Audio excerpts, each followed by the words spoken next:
अस्सलाम वालेकुम वरहमतुल्लाहि वबरकातुहू। इस वक्त मैं खड़ा हूँ समंदर के किनारे पर कराची में और मेरा नाम है उमर मुआविया और मैं अल बदर मीडिया सेल से आपके सामने मुखातिब हूँ। यहाँ पर मेरे साथ एक कारी साहब खड़े हैं, उनसे सवालात करेंगे। कुछ इस्लामी सवालात हम लेकर आए हैं आज के दिन में, उनसे सवालात पूछेंगे और वो इंशाल्लाह उम्मीद रखते हैं कि वो जवाबात देंगे। अस्सलाम वालेकुम। वालेकुम अस्सलाम वरहमतुल्लाहि वबरकातुहू। कारी साहब, नाम क्या है आपका? अताउर रहमान।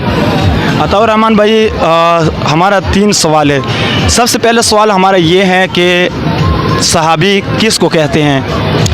पहले सवाल का जवाब कि सहाबी किसे कहते हैं, ये तो बहुत ही इजी क्वेश्चन है। सहाबा उस शख्स को उनको कहा जाता है जो आप अलैहिस्सलातु वस्सलाम, जिनको ज़िंदगी में आप अलैहिस्सलातु वस्सलाम मतलब उनसे मुलाकात हुई हो और आपकी बात सुनी हो और आपको बराह रास्त देखा हो, उसे सहाबी कहा जाता है। तो बहुत सारे सहाबा है, जैसे अबू बकर है, उमर है, उस्मान है, अली है। दूसरा सवाल हमारा ये है, ज़िन्नुरैन किस सहाबी को कहा जाता है? ज़िन्नुरैन हज़रत उस्मान ज़िन्नुरैन ही है। हमारे यहाँ गनी मशहूर है, लेकिन गनी नहीं, ज़िन्नुरैन ही के लक़ब से उनको जाना जाता है। हज़रत उस्मान गनी नहीं बल्कि हज़रत उस्मान ज़िन्नुरैन कहा जाता है।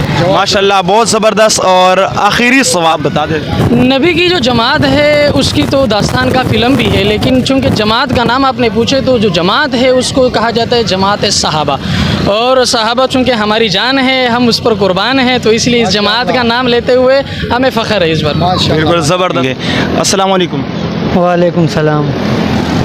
नाम क्या है आपका? मेरा नाम खालिद सैफुल्लाह। खालिद सैफुल्लाह भाई, आपसे 3 इस्लामिक सवाल पूछने हैं, जवाब देंगे? जी इंशाल्लाह। सबसे पहला सवाल हमारा ये है, सहाबी किसे कहा जाता है? सहाबी उन्हें कहा जाता है जो हज़रत सल्लम को जिन्होंने देखा हो, उन्हें सहाबी कहा जाता है। ईमान की हालत में। ईमान की हालत। दूसरा सवाल हमारा ये है कि ज़िन्नुरैन कौन से सहाबी को कहा जाता है? हज़रत उस्मान गनी रज़ी अल्लाह। तीसरा सवाल हमारा ये है कि नबी की जमात का नाम क्या है? नबी की जमात का नाम जो क्या कहते हैं, सहाबा की जो जमात है जिन्होंने हज़रत सल्लम को देखा, सहाबात की, वो हमारी वही नबी की जमात, वही नबी की जमात है। और उन्होंने आगे तक दीन फैलाया, तबा ताबीन तक, तो हम तक दीन पहुंचा। हम उनके उम्मती हैं हज़रत सल्लम के। मेहरबानी, शुक्रिया, जज़ाकल्लाह। बहुत ज़बरदस्त जवाबात। और हमारा मकसद ये है कि लोग दीन का मुतालिया करें, इस्लाम का मुतालिया करें और कुछ पता चल सके उनको। अस्सलाम वालेकुम। वालेकुम अस्सलाम। नाम क्या है आपका? आबिद अली। आबिद अली। आबिद अली, हम आपसे कुछ इस्लामिक सवाल करना चाहते हैं, तो कर लें? जी कर सकते हैं। इजाज़त है? जी इजाज़त है। मुझे ये बताएं, हमारे प्यारे नबी पाक सल्लल्लाहु अलैहि वसल्लम का नाम क्या है? मोहम्मद सल्लल्लाहु अलैहि वसल्लम। ज़बरदस्त। वज़ू के अंदर कितने फ़राइज़ हैं? 4। कौन कौन से? वज़ू के पहला है नाक का, उसके बाद है मुँह का, उसके बाद है मतलब कुल्ली मुँह का हो गया, उसके बाद यहाँ तक के, ठीक है, फिर कान होगा। ये तो गलत बताया आपने, दोबारा सोचें। वज़ू के फ़र्ज़, वज़ू के अंदर 4। अच्छा, गुस्ल के अंदर कितने फ़राइज़ हैं?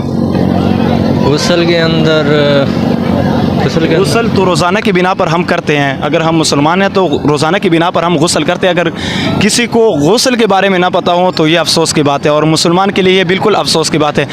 तो गुस्ल के अंदर कितने फ़राइज़ हैं, ज़रा सोच के बताएं। गुस्ल के अंदर भी 4 है। गुस्ल के अंदर 4 कौन कौन से हैं?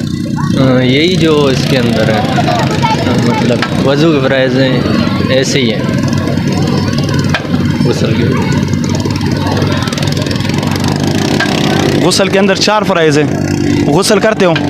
जी करते हैं। तो पता क्यों नहीं है? आप कैसे गुस्ल करते हैं, बताइए। आप कहाँ से शुरू करते ऐसे करते हैं कि यहाँ तक पानी आना चाहिए। हैं? यस, ये एक फ़र्ज़ है। आगे एक फ़र्ज़ हो गया। उसके बाद नाक का ये पूरा दूसरा फ़र्ज़ है। बिल्कुल सही बताया। सही है, बिल्कुल सही बताया। उसके बाद मना टखनों तक।